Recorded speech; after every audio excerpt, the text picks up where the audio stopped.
They like parked up there around the corner where I can still kind of see the back of the car.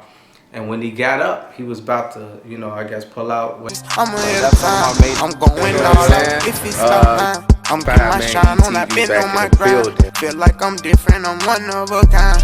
Yo, yo, yo, what's going on YouTube? Your boy Fireman ETV back at it again. Back at y'all again with another video, man. First and foremost, you know how we do it every time we get here, man. Shouts out to the Firesquad. Shouts out to the supporters. Shout out to the love y'all been showing. Keep showing love. So if you're scrolling by this video right now, I need you to go ahead and hit that subscribe button. Hit the like button.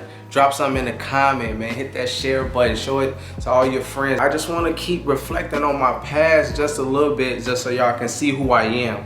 So when y'all subscribe, y'all gonna understand me. Y'all get to see challenge. Y'all get to be a part of giveaways. Whatever y'all want to do, I'm gonna bring y'all that content. With that being said, I want to get straight to the story time. So this was back when I was in my same neighborhood. If y'all ain't seen the robbery stories around, it was around that era. Those little time windows we had.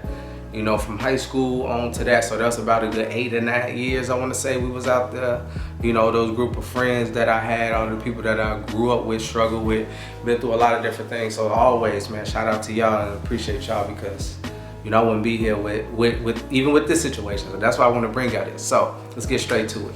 So it was me, my homeboy Mac, and my homeboy Greg. We would play basketball in the front of my homeboy Mac crib. We used to hoop back there. We used to play basketball literally almost, I said just about every day. We maybe take 1 or 2 days off just because we might just chill. You know, we used to make beats, play, you know, whatever. Just make music and stuff. We used to do all types of stuff, man. I got a lot of crazy experimental things we did. We made beats, we rap, we did all of that. So moving forward, we used to hoop in my man's backyard.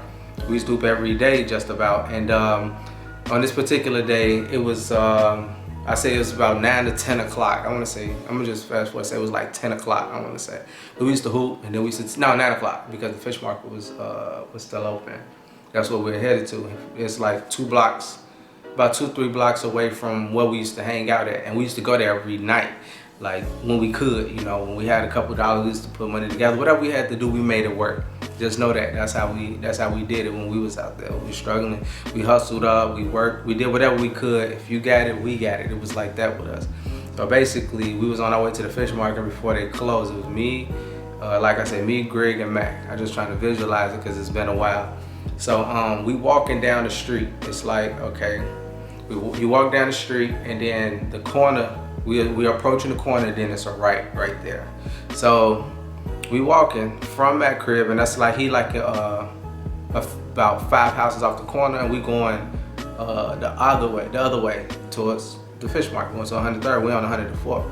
So we walking, and we see a car. It was like a truck, matter of fact, it was a truck, and it's these trees that you can't see. It's like the street lights is blocked because the trees, you know, got all the leaves on it, so it don't shine through, so you can't see nothing. It's like literally just black. You can see like past it and things around, but the only thing you can see is, you know, if people walking by, it's like a silhouette shadow. You like, oh, I see people walking right there.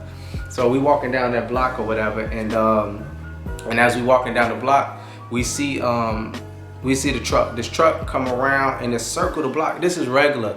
Like, for us, we used to watch the car, like, all right, I don't know what they own, you know? So they circled the block the one time, and that's that. You can't really make sure or something from like, sometimes you can get suspicious one go around, but 2 is definitely like, all right, there's something up. So as we keep walking, the car come back around, and it slowly turned the corner and was like, I guess trying to see who we were. And then when it slowed down, it stopped, and then somebody got out the car, man. And I want to break down like how the situation is set up. So I remember being on the left side. So this is the sidewalk. This is the sidewalk. It's me on the left, Mac in the middle, and my homeboy Greg, I think he had to be on the right. I think that's how it's set up. This is a while ago, but I just know I was on the left. But anyway, we walking, and then as we like a house away from the corner, we see the dude. He had like a hoodie on with his head down. And he had his hands, and he had like the hoodie, like, you know, the pullover hoodie with the hands that go across. He walking with his head down slowly towards us. And he not like trying to walk around or nothing like that. He getting close. It's like, he got to be like 2 or 3 feet away from us. Now we got nervous because it's like, It's three of us. It wasn't nerves thing really kick in. It's like it's just him by himself. Nobody got out the car. They like parked up there around the corner where I can still kind of see the back of the car. And when he got up, he was about to, you know, I guess pull out whatever he had under his hoodie. He had like a gun under his hoodie. And then when he lifted his head up, he didn't have to lift his head up. He could have shot from where he was at. He could have shot from 3 feet away, 4 feet away, 5 feet away. Wherever he was, he could have shot from that distance. And he got up close, and it was like close enough to see, I guess, somebody that he recognized. He recognized my homeboy Mac. Mac saved our lives that day. Because to get up that close, that means, you know, you want to kill somebody. It's not like I'm gonna scare y'all, rob y'all. And it's dark, you got a hoodie on, you got this, you know what I mean? Because it's not like you gonna rob somebody, you gonna run up like, hey man, give me everything you got, try to make it quick. Like it was like, I don't know if he was gonna try to aim, like put the gun on us and try to put us in the car. I don't know what was gonna happen.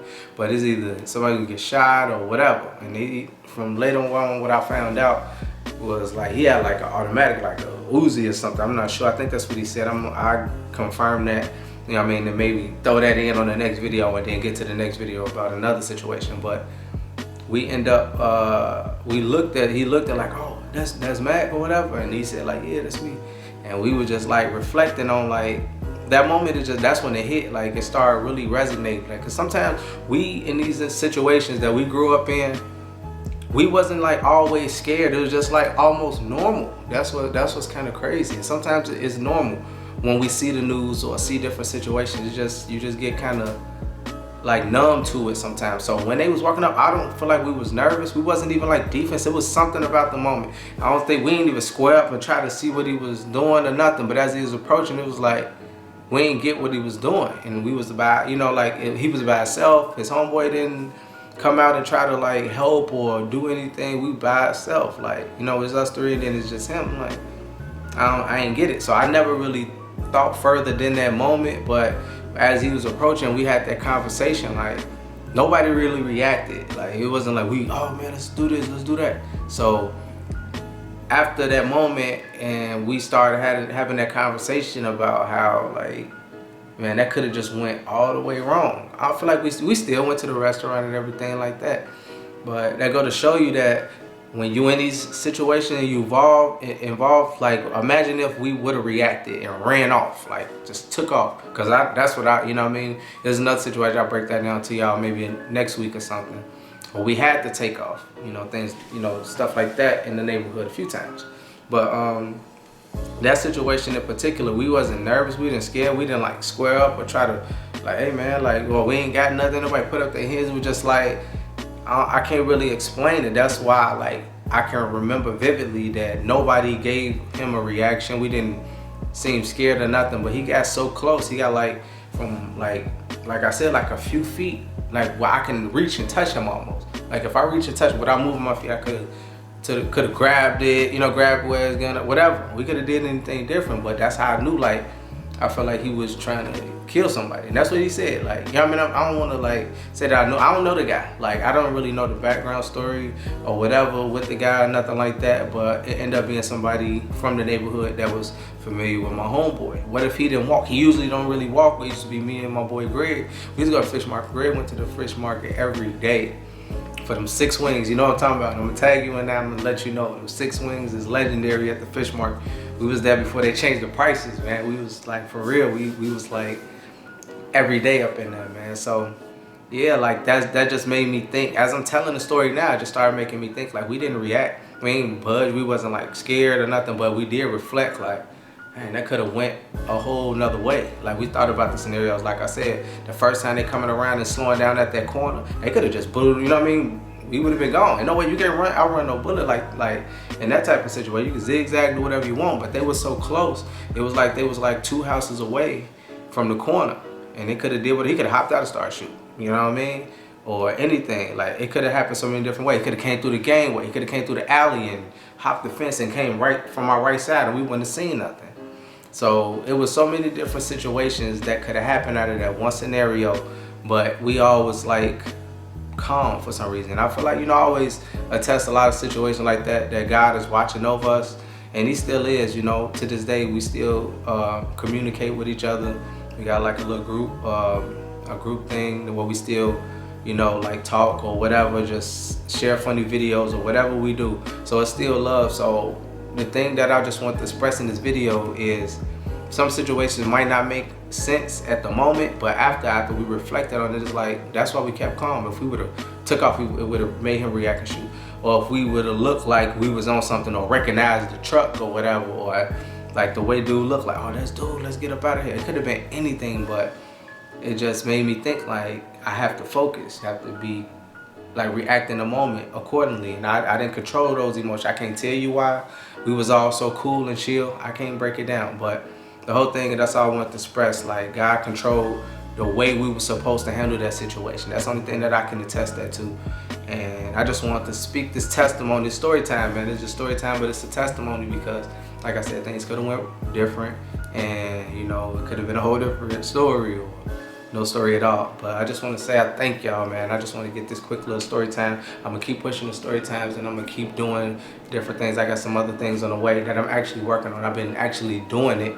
So it's about getting a few more things involved, and I'm gonna edit and I'm gonna drop it. I'm gonna see what y'all like. Tell me what y'all like about it. But anyway, man, Fireman ETV, and I hope y'all like this video, man. Hopefully y'all enjoyed it and understood that we all go through things, but I just wanted to tell y'all my story, get to know me just a little bit more, understand why I like to give back and do things, because I've been through a lot of different things, and I just like to share the good energy that I actually reverse back from the situations I've been through. So with that being said, like, share, subscribe. You know the vibes. Your boy Fireman ETV, back at it again, man. Your boy Consistent E in the building, man. You hear me? Testimony, man. Story time. I'll let y'all next time, man. Peace.